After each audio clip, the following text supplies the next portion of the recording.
चार भुजाओं से घिरी हुई आकृति को चतुर्भुज कहते हैं। चतु मतलब चार, भुज मतलब भुजाएं, चतुर्भुज चार साइड से कोई भी चार प्रकार से घिरी आकृति हो हम उसको चतुर्भुज कहते हैं। आकृति कैसी क्यों हो, बस होना चाहिए चार भुजाएं, होनी चाहिए चार भुजाएं, 1 2 3 4, 1 2 3 4, 1 2 3 4, चार भुजाओं से बनी आकृति को हम चतुर्भुज कहते हैं। लास्ट क्लास में हमने देखा था तीन भुजाओं से घिरी आकृति त्रिभुज कहलाती। त्रि मतलब तीन, भुज यानी भुजाएं, चतु मतलब चार, भुज मतलब भुजाएं।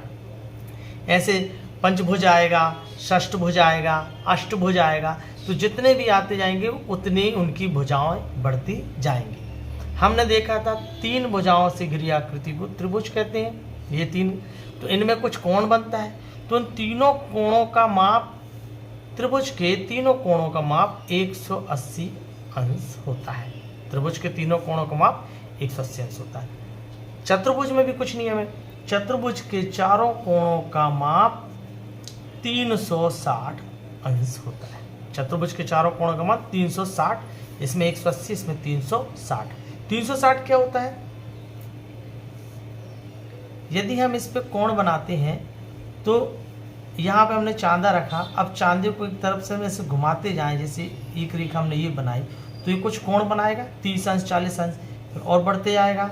ऐसे जब लंबवत जाएंगे हम यहाँ से, ये लंबवत जाएंगे तो ये हो जाएगा 90 अंश। फिर हम इसको ऐसे रेखा में हम इसको ऐसे फैलाते जाएंगे तो अंश बढ़ते जाएगा, तो बढ़ते बढ़ते 90 हो जाएगा। 90 के बाद यहाँ जाएंगे तो ये हो जाएगा 180 अंश। इसके बाद जब ये थोड़ा और नीचे की ओर होगा तो 180 से बढ़ते जाएगा, ये हो गया। अब थोड़ा मान लीजिए हम इसको नीचे की ओर करते हैं, ये तो ये कोण हमारा और बढ़ गया। तो ऐसे हम अगर इसको पूरा लाके इसी रेखा में फिर चिपका देते हैं, इसी रेखा में, तो हमारा ये कोण कितना हो जाएगा 360 अंश।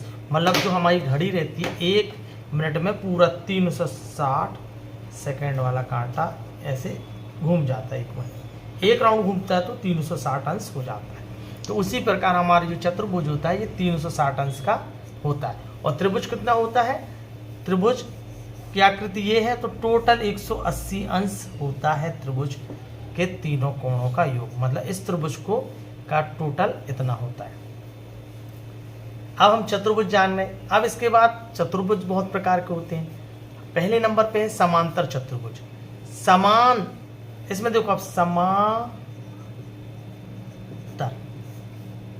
समांतर में हम इसको संधि विच्छेद करते तो सामान्य अंतर, समान अंतर। ऐसी रेखाएं भुजाएं, जैसे ये दो रेखाएं हैं, ये समांतर है। इसमें जो दूरी यहाँ पे है 4 सेंटीमीटर, तो ये चाहे इसको आप कितना ही दूर क्यों नहीं ले जाओगे, ये कहीं नहीं मिलने वाली। अनंत तक भी जाएंगी तो ये 4 सेंटीमीटर ही होंगी, ये 4 सेंटीमीटर ही होगी। तो इनको हम कहते हैं समांतर। जो कभी ना मिले उनको कहेंगे समांतर।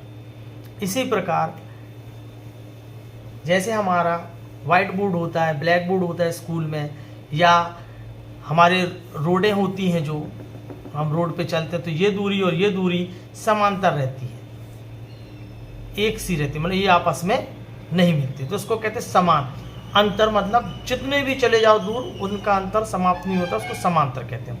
अब समांतर चतुर्भुज क्या कहलाएगा, जिनकी आमने और सामने की भुजाएं समांतर हो। जैसे ये भुजा एक है और ये भुजा है, ये भुजा समांतर हो, और ये भुजा और ये भुजा समांतर हो, मतलब ये भुजा इससे कहीं नहीं मिलने वाली। लेकिन अगर हम ऐसा चतुर्भुज बनाएंगे तो देखना आप, ये आगे जाके कुछ क्षण बाद आगे जाके ये मिल जाएगी, तो ये समांतर चतुर्भुज नहीं कहलाएगा। पहली चीज, ये भुजा और ये भुजा क्या होगी, बराबर समांतर, ये भुजा समांतर। साथ में इसकी जो 4 सेंटीमीटर यदि है तो यह भी 4 सेंटीमीटर होगी। यह 7 सेंटीमीटर है तो यह भी 7 सेंटीमीटर होगी। मतलब भुजा समांतर के साथ सामने की दोनों भुजाएं क्या होंगी? बराबर। यदि हमको एक भुजा पता है तो सामने वाली भुजा भी हमको पता रहेगी। ठीक, इसके बाद इनके चारों जो यह कोण रहेगा और यह कोण रहेगा सम्मुख कोण रहेंगे। ये देखो, ये इसको देख रहा है, ये इसको देख रहा है, तो ये जो कोण है ये आपस में क्या होंगे? बराबर होंगे। ये दोनों कोण क्या होंगे? आपस में बराबर। इसी प्रकार ये वाला कोण और ये वाला कोण भी क्या होगा? बराबर होगा। ठीक, दोनों कोण बराबर होंगे सामने के। अब इनके अंदर जो एक कोने से दूसरे कोने तक रेखा जाती है, इनको हम कहते हैं विकर्ण। तो एक विकर्ण ये खींचा, एक विकर्ण हम जब इसको खींचेंगे तो ये जो विकर्ण होते हैं जहाँ पे काटते हैं तो ये दूरी और ये दूरी बराबर होती है। मतलब कहा जाए कि यह जो दूरी है और यह दूरी आपस में अगर मान लीजिए 5 सेंटीमीटर तो यह भी 5 सेंटीमीटर ही होगी, और ये दूरी और यह दूरी भी बराबर होगी। ये मान लीजिए 3 सेंटीमीटर है तो यह भी 3 सेंटीमीटर होगी। एक तो बीच बिंदु में काटेंगे, मतलब किसी रेखा के बीच बिंदु में काटना मतलब उसको बराबर बराबर भाग में बांटना। चतुर्भुज के बहुत सरल टॉपिक है। त्रिभुज हमने जाना, चतुर्भुज। अब हम बात करेंगे समचतुर्भुज। हमने जो भी चतुर्भुज देखा था इसमें क्या होता था? ये भुजा और ये भुजा बराबर थी और ये भुजा और ये भुजा बराबर थी।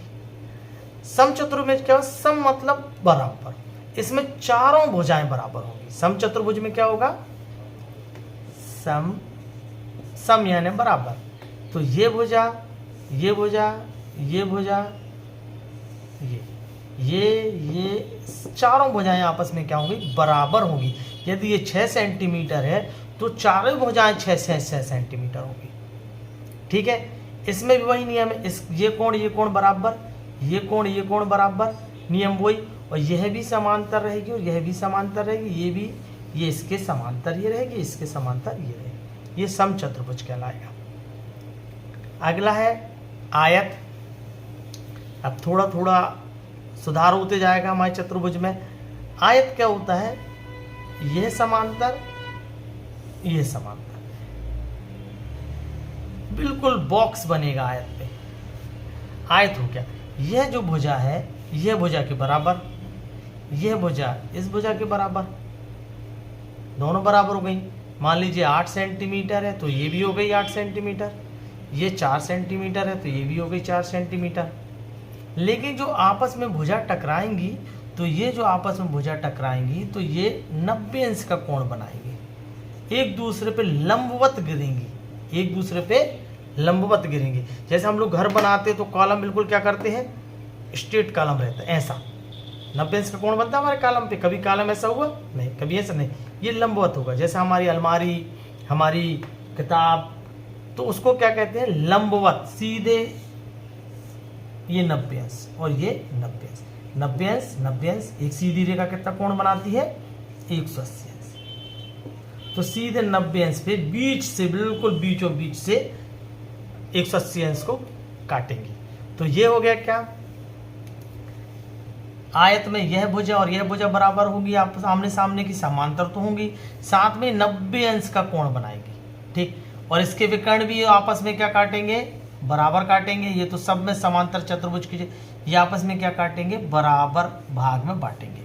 ठीक, हमारे घर की अलमारी, हमारे घर की टीवी, माचिस की डिब्बी, हमारी किताब की डिज़ाइन, कॉपी की डिज़ाइन, हमारे मोबाइल की डिज़ाइन, ये सारे क्या होते हैं? आयताकार होते हैं। अब 5वां आता है वर्ग।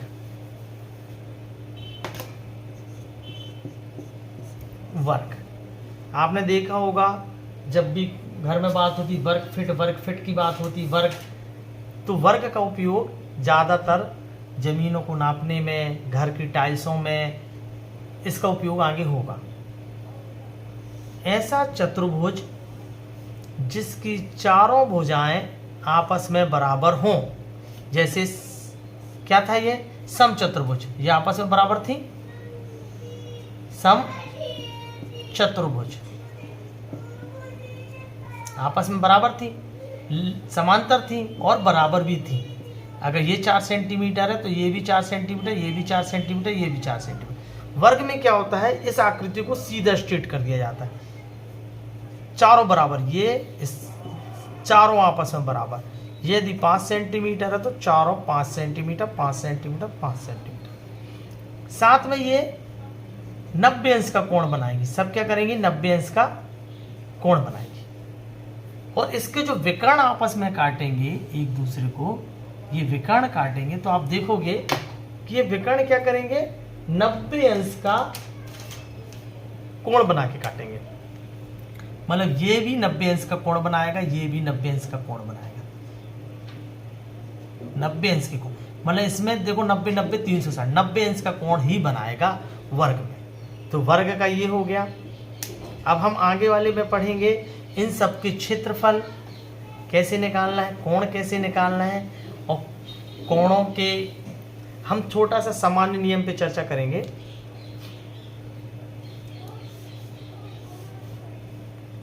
जब कोई दो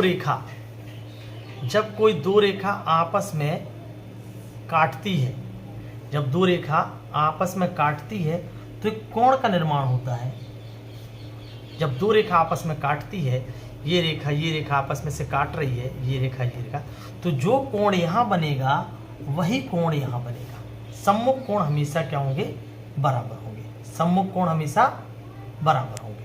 ठीक, इसके बाद जब हम